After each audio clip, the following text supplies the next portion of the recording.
Il était venu juste pour boire un café. Son chien à ses pieds, il ne cherchait pas de problème. Mais 3 policiers ont voulu l'humilier, sans savoir qui il était. Ils ont renversé sa tasse, cherché à le provoquer, pensant avoir le pouvoir. Ils ne savaient pas qu'il venait de toucher la mauvaise personne. Car parfois, le plus dangereux dans une pièce, c'est celui qui reste calme. Jusqu'au bout, vous allez retenir votre souffle. Et quand la vérité tombe, il est déjà trop tard. Restez avec nous, car cette histoire incroyable vous laissera sans voix. Avant de commencer, n'oubliez pas de liker et de vous abonner. Et surtout, je suis curieux, d'où nous regardez-vous? Indiquez votre pays dans les commentaires. J'adore voir jusqu'où voyagent nos histoires.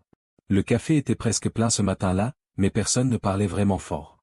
Il y avait ce bruit doux et continu, celui des cuillères contre les tasses, des chaises qui grincent, du ventilateur fatigué au plafond.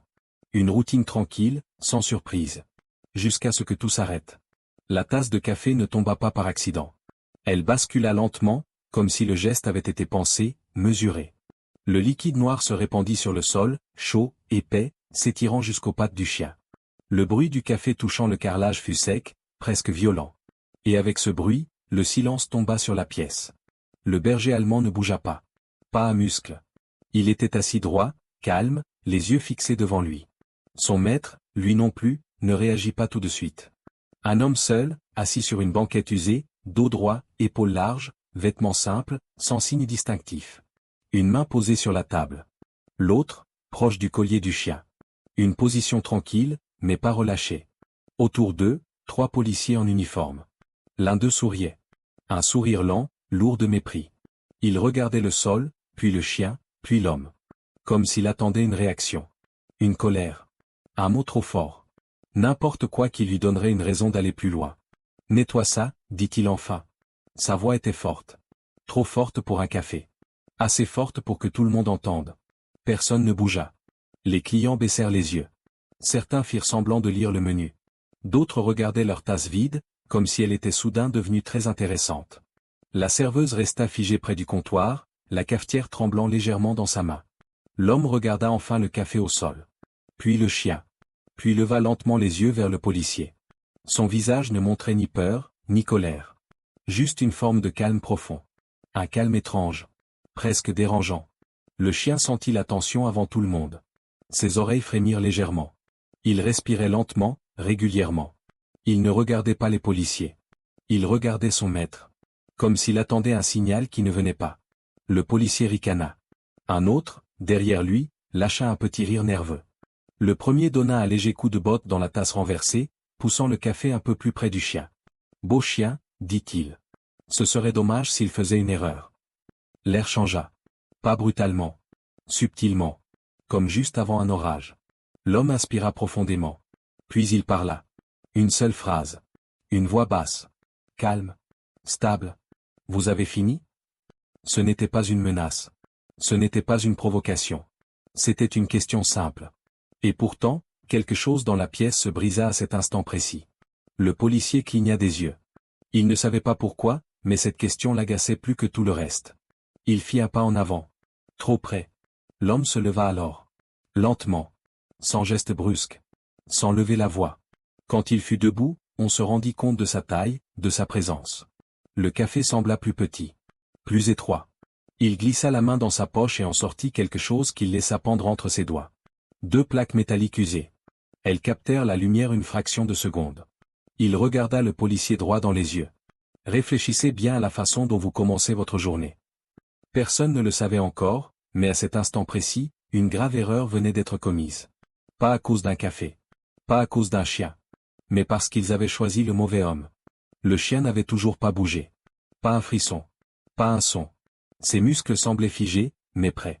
Comme une flèche tendue qui n'attendait qu'un souffle d'air pour se libérer. Ses yeux ne quittaient pas son maître. Il n'y avait rien d'autre pour lui. Juste lui. Et le silence. L'homme restait debout. Droit. Les plaques militaires toujours visibles entre ses doigts. Le métal semblait banal. Mais ce qu'il représentait, ce n'était pas écrit dessus. C'était dans le regard. Dans la posture. Dans cette manière de respirer sans peur, sans tension.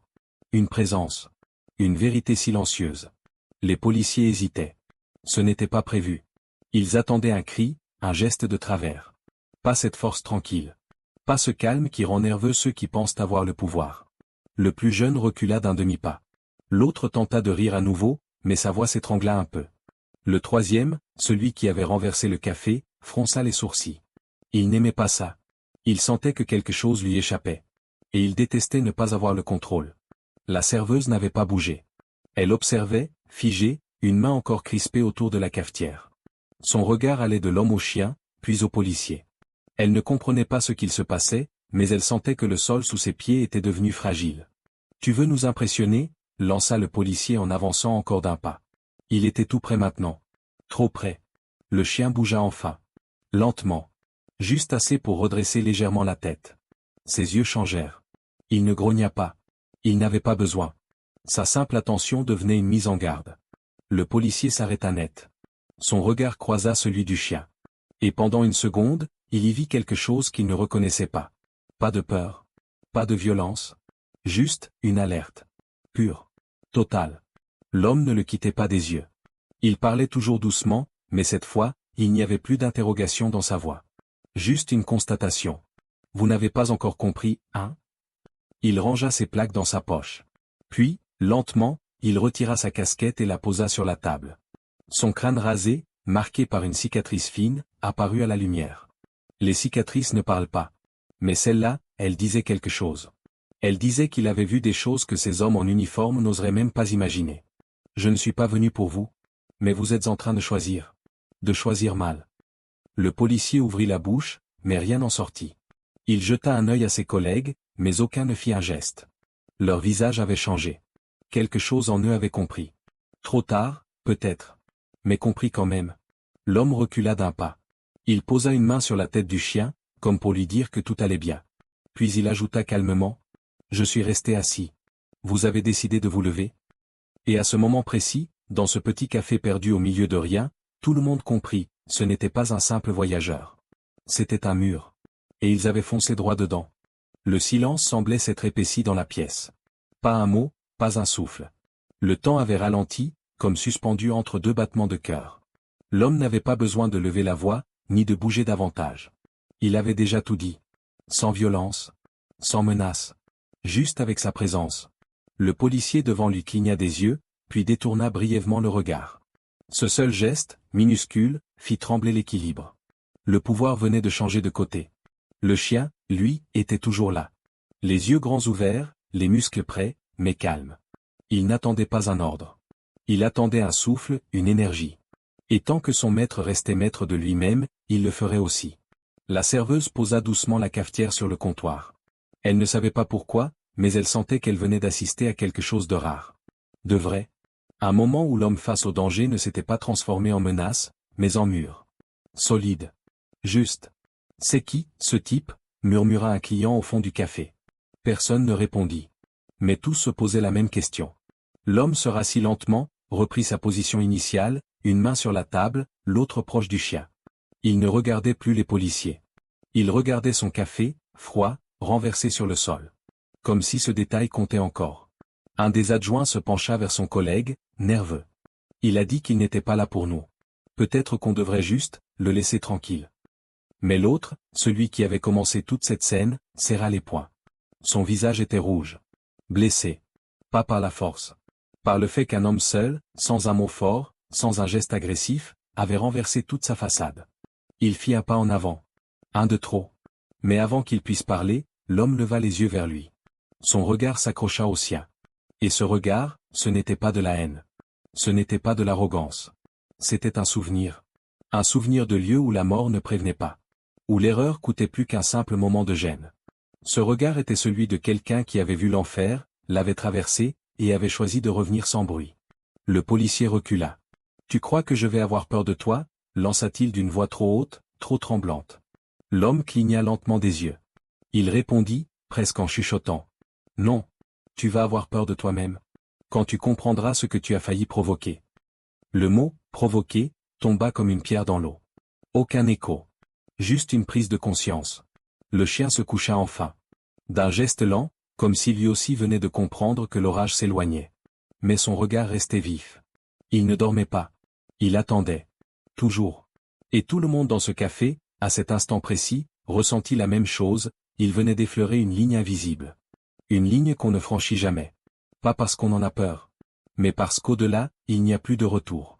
La porte du café grinça légèrement, poussée par une brise discrète. Personne ne se retourna. Tous les yeux restaient braqués sur cette scène étrange. Un homme assis, tranquille, et trois policiers figés, soudain incertains de ce qu'ils représentaient vraiment. L'ambiance avait changé. Ce n'était plus de la tension. C'était du respect. Silencieux, embarrassé, mais réel. L'un des clients, qui n'avait pas bougé depuis le début, laissa enfin tomber sa cuillère dans sa soucoupe. Le tintement résonna comme une alarme discrète. L'homme passa doucement ses doigts sur la tête de son chien. Le berger allemand répondit par un léger mouvement, un frémissement d'oreille, comme pour dire « Je suis là, je t'écoute ». Il n'avait pas besoin de mots. Leur lien était ancien, profond. Ce genre de lien ne s'improvise pas. Il se forge dans la peur, dans le feu, dans la nuit. Là où il faut survivre à deux, ou pas du tout. Les policiers se regardaient maintenant sans parler. Le plus jeune avait reculé vers le comptoir. Un autre fixait le sol. Celui qui avait tout commencé, lui, luttait intérieurement. Il voulait garder la face, mais il sentait que le sol se dérobait sous ses pieds. La serveuse s'approcha lentement. Elle tenait une tasse propre, remplie de café fumant. Elle s'arrêta devant l'homme. « Celui-là, c'est de la maison », murmura-t-elle. L'homme leva les yeux. Il hocha doucement la tête. Pas de sourire. Juste un merci muet, sincère. Il n'avait pas besoin de plus. Elle non plus. Le chien regarda la serveuse sans un bruit. Elle sentit son regard, profond, intelligent. Elle sourit, cette fois. Un sourire simple, un peu ému. Elle comprenait que ce n'était pas un chien comme les autres. Il était plus qu'un compagnon. Il était un témoin. Un survivant. Un gardien. Puis, soudain, une voix s'éleva du fond du comptoir. Râpeuse, un peu fatiguée, mais ferme. Laissez-le tranquille. C'était le vieux cuisinier. Il n'avait pas parlé depuis le début. Il essuyait ses mains sur son tablier. Ses yeux étaient clairs, lucides. Il n'avait pas crié. Il avait juste dit ce qu'il fallait. Assez fort pour que ce soit entendu. Pas assez fort pour humilier. Le policier croisa son regard. Ce regard-là non plus ne tremblait pas. Et c'était peut-être ça, le plus dur, se rendre compte qu'il n'était plus l'homme le plus solide dans la pièce. L'homme assis n'avait pas bougé. Il buvait maintenant son nouveau café. Une gorgée lente. Silencieuse. Comme s'il était vraiment venu pour ça, et rien d'autre. Mais chacun comprenait que ce moment avait tout changé. Ce n'était plus une simple provocation. C'était une leçon. Sans un mot de trop. Sans un coup de poing. Juste un rappel. Certains êtres n'ont pas besoin de hausser la voix pour être entendus. Ils n'ont pas besoin de menacer pour être respectés. Parce que leur calme contient quelque chose que les autres n'ont pas, la mémoire de ce qu'ils ont traversé. Et la force de ne plus avoir à le prouver. Le grincement des gonds retentit à nouveau. Cette fois, ce n'était pas le vent. La porte s'ouvrit lentement, puis une silhouette imposante apparut. Une carrure large, droite, enveloppée d'un uniforme impeccable. Les bottes cirées claquaient doucement contre le sol du café. Le badge brillait légèrement sous la lumière du plafond. Le shérif. Le vrai. Il entra sans dire un mot. Il n'avait pas besoin de demander. Ses yeux, vifs et entraînés, balayèrent la pièce. Les clients figés, la serveuse tendue, les trois adjoints à moitié recroquevillés dans leur silence, et enfin, l'homme assis, calme, une main posée sur le chien, l'autre autour d'une tasse encore fumante. Le regard du shérif ralentit sur lui. Il prit le temps de lire, de sentir. Il n'y avait pas de sang, pas de cris, pas de bagarre. Mais il savait que quelque chose de grave avait eu lieu. Pas un crime. Pas une infraction. Une erreur. Il s'approcha lentement. L'air s'épaissit un peu. L'homme assis leva les yeux, croisa ceux du shérif. Pas de tension. Juste une reconnaissance silencieuse. Deux hommes qui n'avaient pas besoin de mots pour comprendre le poids des choses. « Qu'est-ce qui se passe ici ?» demanda le shérif, sa voix grave mais posée. Un des adjoints ouvrit la bouche, mais aucun son n'en sortit. L'autre fit un pas en arrière. Le troisième, celui qui avait tout déclenché, restait figé, mâchoire serrée, incapable d'expliquer ce qu'il ne comprenait plus. Alors, l'homme aux plaques fit ce que personne n'attendait. Il se leva doucement, sans hâte, et tourna légèrement son bras pour montrer un écusson cousu sur sa manche. Discret, mais clair. Puis il sortit un petit portefeuille et le tendit au shérif. Le shérif le prit, l'ouvrit. Son visage changea. Les lignes de son front se figèrent. Ses lèvres se pincèrent. Et ses yeux, eux, devinrent plus sombres. Ce nom. Cette unité. Ces signes. Ce n'était pas n'importe qui. C'était un nom qu'on croisait dans certains rapports confidentiels. Un nom qu'on murmurait dans des salles fermées. Un nom qu'on ne devait jamais prendre à la légère. Il referma lentement le portefeuille, puis le rendit avec précaution, à deux mains, comme on rend un objet de valeur. Je vous présente mes excuses, dit-il doucement, mais avec autorité. Puis il se tourna vers ses adjoints. Et sa voix, cette fois, devint plus tranchante. Plus basse. Mais plus lourde aussi. Sortez. Tous. Maintenant. Pas un mot de protestation. Les trois hommes reculèrent, l'un après l'autre. Leurs visages avaient perdu leur couleur. Ils ne comprenaient pas tout, mais ils savaient qu'ils venaient de passer très près de quelque chose qu'ils n'étaient pas prêts à affronter. Le shérif resta un instant, puis hocha légèrement la tête vers l'homme. Il n'ajouta rien. Il savait que le respect, parfois, se donnait dans le silence. Pas dans les discours. Et quand il quitta le café, une chose était claire. L'ordre venait de revenir, mais pas par l'autorité du badge, par celle du vécu. Par celle d'un homme qui, sans le vouloir, avait rappelé à tous que la véritable force ne fait jamais de bruit. L'homme se rassit lentement, comme si rien ne s'était passé.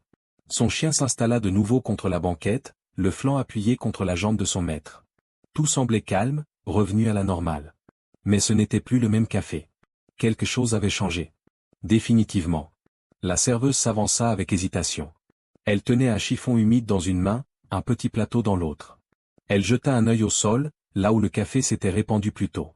Puis elle leva les yeux vers l'homme. « Je peux nettoyer ?» demanda-t-elle doucement. Il hocha la tête. Un geste court, respectueux. Pas de mots inutiles. Elle s'agenouilla et commença à essuyer lentement le sol. Le chien l'observait du coin de l'œil, attentif, mais tranquille. Le silence était revenu, mais ce n'était plus un silence de peur. C'était celui de ceux qui réfléchissent. Qui digèrent. Le vieux cuisinier essuyait un verre sans vraiment le voir. Les clients, peu à peu, relevaient les yeux. Certains posaient leurs fourchettes. D'autres regardaient la porte, comme si elle avait avalé la tempête. Personne ne parlait, mais dans tous les esprits, une même phrase tournait. Qui est cet homme? Le shérif était parti sans explication. Il avait vu ce qu'il devait voir. Il avait compris. Il n'avait pas eu besoin de raconter, ni de justifier. Et en quittant les lieux, il avait laissé une leçon suspendue dans l'air. Ce n'est pas le titre qui fait l'autorité, mais le passé qu'on porte. L'homme porta sa tasse à ses lèvres. Le café avait retrouvé son goût. Pas le même que celui du matin, non. Celui-ci était chaud, offert, sincère. Il buvait doucement, sans se presser, comme s'il avait enfin le droit de respirer. La serveuse se releva. Elle resta un instant là, à le regarder, le torchon encore dans la main. « Merci », murmura-t-elle. Elle ne savait pas exactement pourquoi. Peut-être pour être restée calme. Peut-être pour avoir protégé sans agresser. Peut-être juste pour avoir montré une autre manière d'être fort. L'homme la fixa un instant. Puis répondit simplement. Ce n'était pas nécessaire. Elle sourit doucement, puis s'éloigna. Le chien tourna la tête vers son maître. Il lui donna une petite tape affectueuse sur le dos. Un langage que seuls eux deux comprenaient. Ils avaient vu le pire. Ils avaient traversé le feu. Et maintenant, ils étaient ici, dans un coin perdu du monde, simplement pour boire un café et exister sans devoir se défendre. Mais même là, le passé les rattrapait. Et pourtant, il avait choisi, encore une fois, de ne pas frapper, de ne pas blesser, de ne pas humilier. Il avait choisi la retenue. Et dans cette retenue, il y avait plus de force que dans n'importe quel cri. Le café retrouvait peu à peu son rythme. Les bruits familiers revenaient, mais plus doux, plus retenus. Comme si chacun faisait attention à ne pas briser ce calme nouveau. Les chaises raclaient timidement le sol. Les tasses tintaient sans excès. La serveuse marchait sans presser le pas. Mais rien n'était comme avant. L'homme, toujours assis à sa place, ne regardait personne. Il terminait son petit déjeuner avec lenteur. Comme s'il était enfin revenu à ce pourquoi il était venu. Ni pour provoquer, ni pour être vu. Juste pour manger. Tranquillement. Le berger allemand s'était couché à ses pieds, museau posé sur les pattes, yeux mi-clos mais toujours vigilant. Pas fatigué. Juste apaisé. Son corps massif contre la jambe de son maître, comme une ancre. Solide. Présente. Fidèle. Dehors, les adjoints étaient restés près de leur véhicule. Ils ne parlaient pas. Ils jetaient parfois un coup d'œil à la porte du café, mais aucun n'osait y retourner. Leur assurance d'avance était évaporée.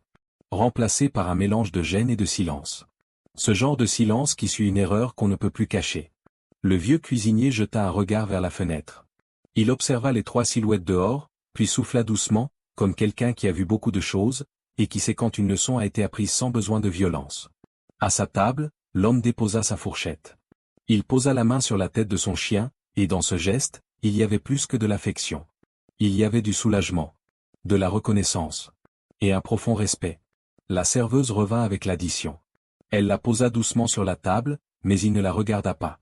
« C'est offert par le patron, » dit-elle à voix basse. Il leva les yeux, surpris. Elle haussa les épaules, un peu nerveuse, mais honnête. Il a dit que le respect, ça se paie autrement. Il ne répondit pas tout de suite. Puis il hocha lentement la tête. Il comprenait. Il acceptait. Il n'avait pas besoin de plus. Les clients recommençaient à parler, à peine.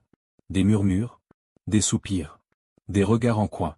Chacun à sa manière essayait de comprendre ce qu'il avait ressenti. Certains se disaient que c'était injuste. D'autres que c'était effrayant. Mais tous, au fond, savaient une chose, ils avaient assisté à quelque chose de rare. Une justice qui ne crie pas. Une autorité qui ne frappe pas. Un respect qui ne demande rien. Juste un homme. Et son chien. Qui avait tout dit sans élever la voix. Le moment du départ arriva sans bruit. L'homme se leva doucement, reprenant sa casquette, la posant sur sa tête avec ce même geste mesuré, précis.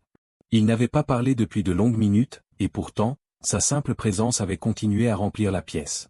Il jeta un dernier regard vers la table, vers la tasse vide, puis vers la serveuse, toujours debout près du comptoir. Le chien se redressa à son tour. Pas un mot, pas un ordre. Juste ce lien invisible qui faisait qu'il savait déjà ce qu'il fallait faire. Il se mit à marcher lentement aux côtés de son maître, leur rythme parfaitement synchronisé, comme une seule ombre. Quand il passa près de la serveuse, l'homme s'arrêta. Il la regarda, longtemps. Ses yeux n'étaient ni froids ni chauds. Ils étaient vrais. Il ne dit qu'un mot. Merci. Elle acquiesça, émue, incapable de répondre. Tous les regards le suivaient. Pas un seul client ne fit semblant cette fois. Pas de menu, pas de tasse. Juste des visages marqués. Touchés. Quand il poussa la porte, la lumière du jour inonda l'entrée. Il s'arrêta un instant sur le seuil.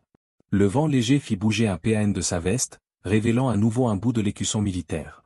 Pas besoin d'en dire plus. Ceux qui l'avaient vu savaient maintenant. Pas son nom. Pas son histoire. Mais ce qu'il représentait. Il sortit. Le chien trottait tranquillement à côté de lui, la tête haute, les oreilles droites. Ensemble, ils traversèrent la rue. Lentement. Sans se retourner. Les adjoints baissèrent les yeux en les voyant passer. Aucun mot. Aucun regard. Juste un silence embarrassé. L'homme ne les regarda pas. Il n'avait pas besoin. La leçon avait déjà été donnée. Ce n'était plus son affaire. Une fois de l'autre côté, il posa la main sur le collier du chien, s'arrêta un instant. Il respira profondément. Comme quelqu'un qui sait que chaque pas loin du conflit est une victoire. Dans le café, la vie reprit, doucement. Mais rien ne serait comme avant. Les clients en parleraient. Peut-être pas aujourd'hui. Peut-être jamais à voix haute. Mais ils se souviendraient tous de ce matin-là. Du calme. Du silence. Du poids invisible que porte un homme qui a déjà tout vu, et qui choisit, malgré tout, de ne pas répondre à la haine par la haine. La serveuse, en essuyant les dernières traces du café renversé, murmura presque pour elle-même. Il n'a rien fait. Et pourtant, il a tout réparé. Si cette histoire vous a touché, n'hésitez pas à laisser un j'aime, vous abonner et la partager autour de vous. Merci.